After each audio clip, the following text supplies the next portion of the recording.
8,000 tons of steel, vanishing beneath the waves in seconds.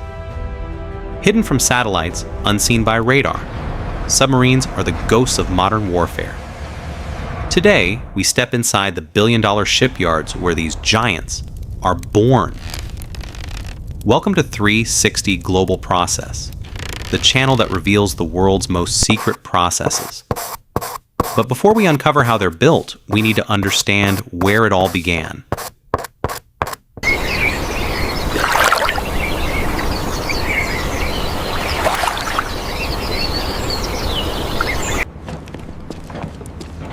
The first sketches of a submersible appeared over 400 years ago. A bold dream of slipping beneath the sea unseen. During World War I and II, submarines became deadly weapons, altering the course of naval battles forever.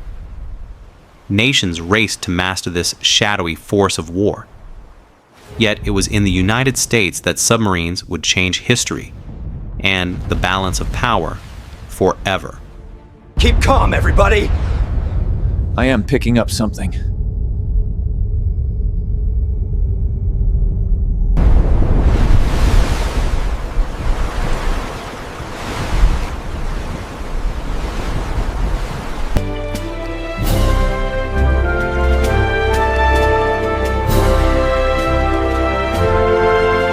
In 1900, the USS Holland became the very first submarine commissioned by the U.S. Navy. By World War II, America unleashed over 200 submarines, severing Japan's supply lines and strangling its empire at Oasis Sea. And in 1954, the USS Nautilus shattered every limit, becoming the world's first nuclear-powered submarine. From Holland to Nautilus, America claimed its place as the leader in undersea dominance. But visions on paper and victories in history weren't enough. To forge today's nuclear giants, America needed something far bigger, a shipyard capable of assembling the impossible.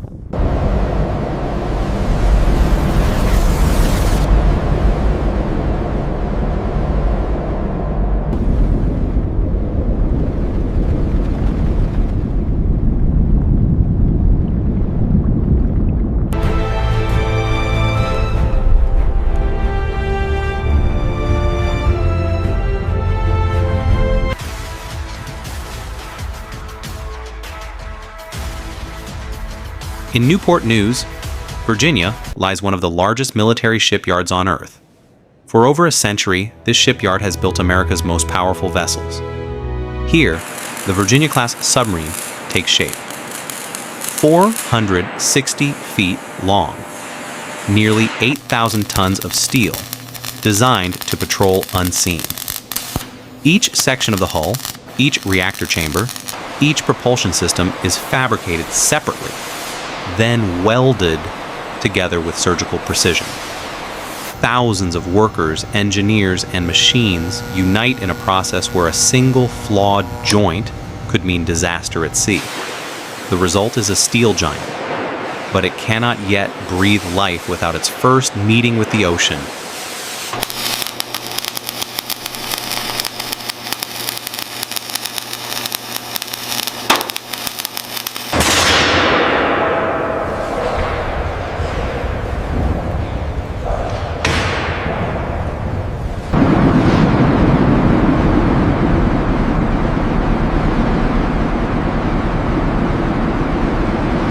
Rolling forward on massive rails, the submarine enters a dry dock, an artificial canyon carved from concrete and steel.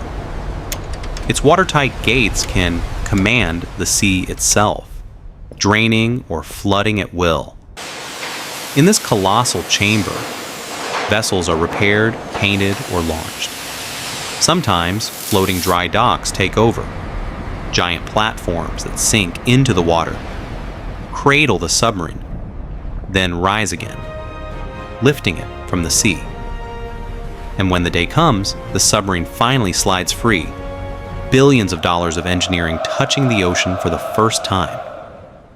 Yet before it can truly serve, one final ritual awaits.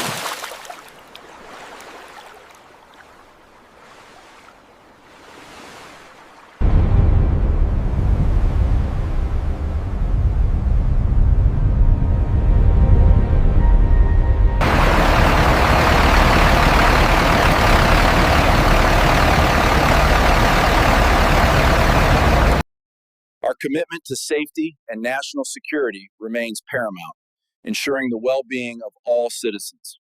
I am honored to be here today. I am so proud of our team. Thank you for this opportunity. A crowd gathers, from shipbuilders to admirals. A bottle of champagne crashes against the submarine's bow, shattering in foam and glass. Words are spoken.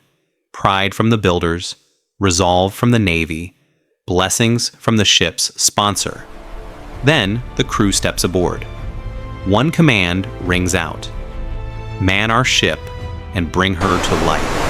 In that moment, the submarine is no longer steel and wires. It is a living weapon of war. But a living weapon must be tested in the harshest conditions.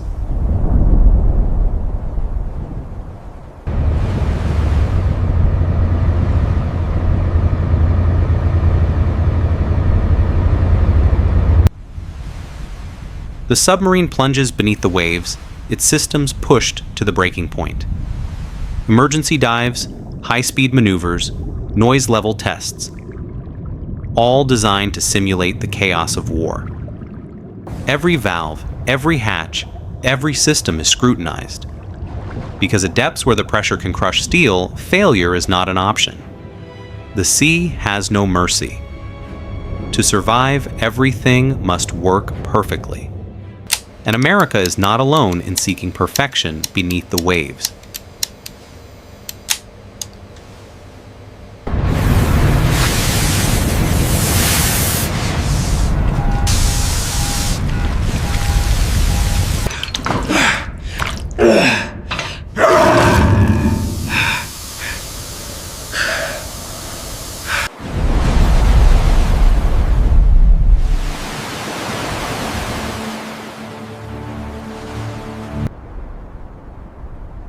In Sweden, Saab Kockums is building a new generation of submarines, equipped with air-independent propulsion, able to remain underwater for weeks without surfacing.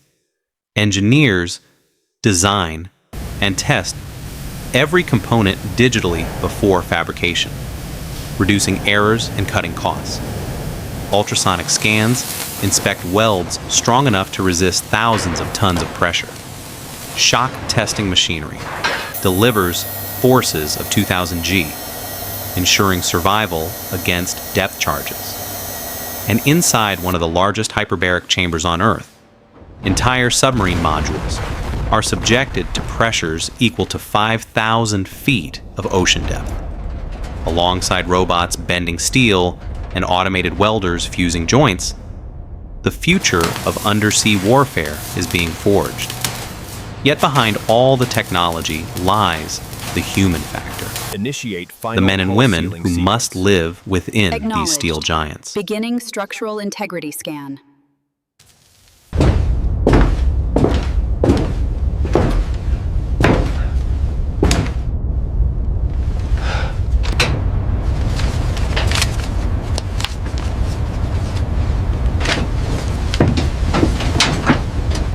Inside a Virginia-class submarine, 135 crew members share a steel tube just over 450 feet long. Bunk beds stacked in tight quarters, personal space measured in inches. 2 shifts of 8 hours each, with only 4 hours left for eating, resting, and recreation. Entertainment is limited. Chess, stories, a guitar strummed quietly in the mess. Sometimes karaoke or small contests break the monotony.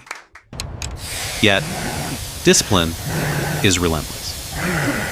Because maintenance never stops.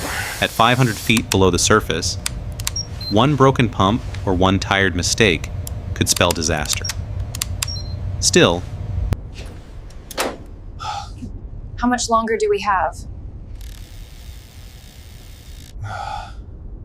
to keep the submarine alive, they must first keep each other alive.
These vessels are more than steel. They are the sum of human ingenuity, discipline, and sacrifice. Inside their hulls, men and women challenge the ocean itself, trusting in machines that must never fail. A single mistake, and the sea takes everything. Submarines remain the ultimate weapon of stealth and survival. And that is why the world still fears these steel phantoms in the deep. This is 360 Global Process. Subscribe now, because the next process we reveal may shock you even more.